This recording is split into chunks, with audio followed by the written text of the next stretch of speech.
welcome to MahendraGuru.com, the Brahmas for Success, and you're watching a video on the expected questions. The subject is General Studies, the sub-subject is Economics, and the topic is Public Finance. Let's see what is the first expected question in this special series. But before that, it's a customary thing in our videos that you should subscribe our YouTube channel for unlimited access to all the quality videos that we have to offer on our YouTube channel, that is Mahendra Guru channel on youtube.com. Without further ado, now let's see the first question. The first question has come in SSC CGL 2010 and the question is, during periods of inflation, yes, the keyword is inflation, during periods of inflation, tax rate should. Now what is inflation? The general increase in the price level of goods and services for a particular period of time in an economy, that is inflation. So there is an increase in the prices of goods and services. Now if there is an increase in the price of goods and services, it also means that the people have far more money to spend in the market.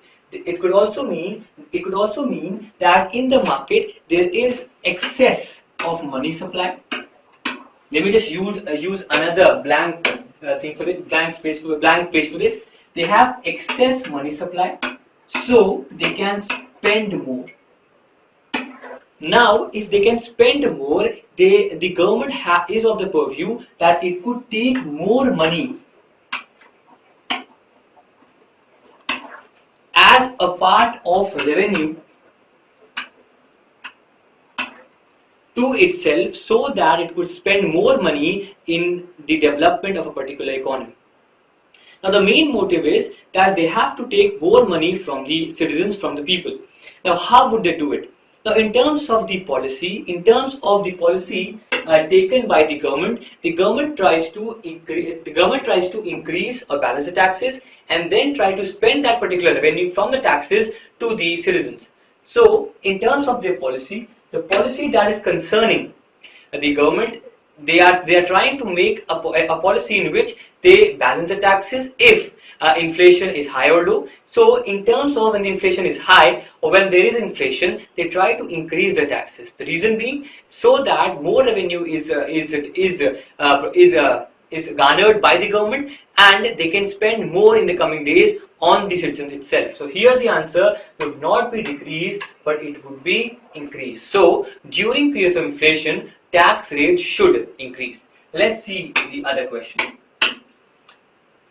Second question. The question has come in SSC 10+2 2011. The question is, taxation is a tool of. Now in the previous question we discussed that the government is trying to balance the taxes if the inflation is high or low, thereby managing the money supply in the market. Thereby trying to provide more money or balanced money in the market. Here, if the government is trying to do it, the government should have a policy. Now the policy could have various names, but there is a particular name for that policy in which it tries to manage the taxes, that is called as taxation, and also tries to spend those particular revenue garnered from taxation. So that particular policy has two parts. Number one, taxation, and number two, yes, expenditure.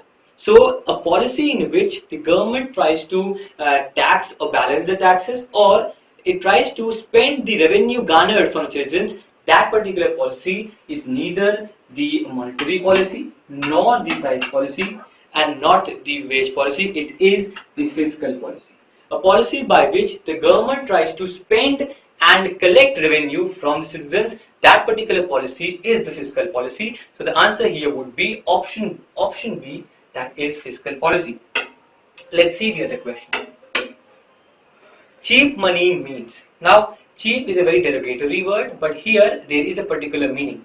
Now when the RBI tries to decrease the tax, tries to decrease the interest rates, it leads to excess of money supply in the market, which also means that the money in cash or in other funds is easily available in the market. Now if the money is easily available in the market, the rate of interest on those particular funds, those particular loans would be far lesser. So according to RBI, when the RBI tries to decrease the interest rates, thereby providing excess money in the market at lower interest rates, that particular money is called as cheap money. So I have used two particular words. Number one, they have lowered the interest, thereby the money supply is more, the money access to the citizens is more. So the answer here would be low rates of interest, because if RBI would not have decreased its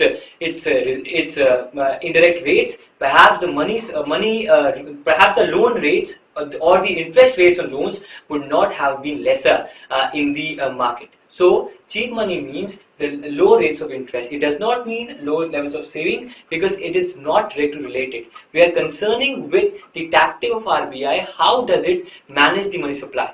If RBI increases the rates of interest, in terms of its repo and reserve repo rates, it leads to high rates of interest in terms of loans. But if it decreases its rates of interest, it leads to cheap money or low rates of interest. So neither its low level of savings, low level of income, or low level of standard of living. The answer here is low rates of interest. So if there is a question, now the question has come in 2007 that what is cheap money, the question could also come what is dear money.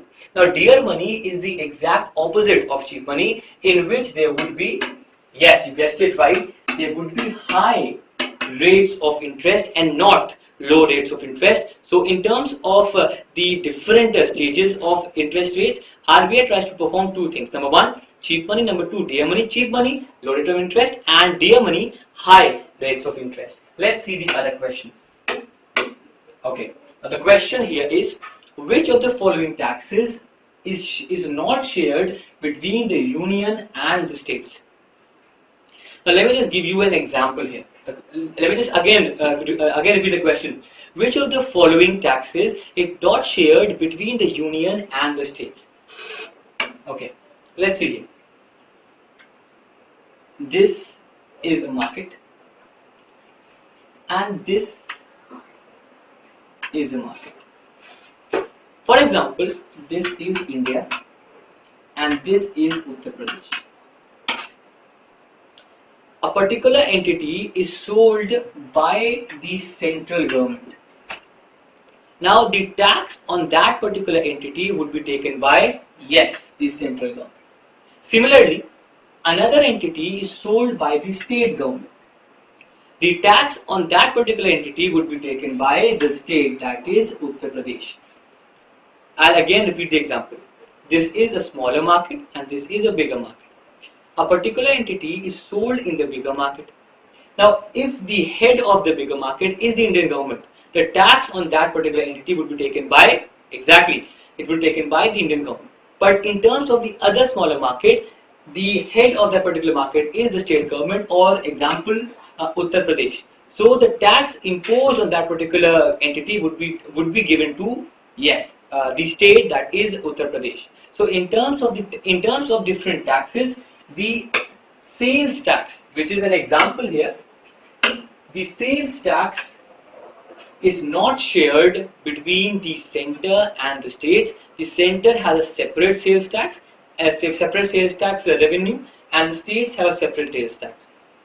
Income tax, excise duty, or corporation tax could be shared, but in terms of a clear answer to which particular tax is not shared between the union and the states, the only answer here is the sales tax, because the sales tax is calculated or is given by the customer on the point of purchase. The point of purchase could be in a state, or it could be taken by the central government. If it is taken by central government, no particular sharing is done with the state. If it's taken by the state government, no particular sharing is done with the union government. So the answer here would be option D, that is sales tax.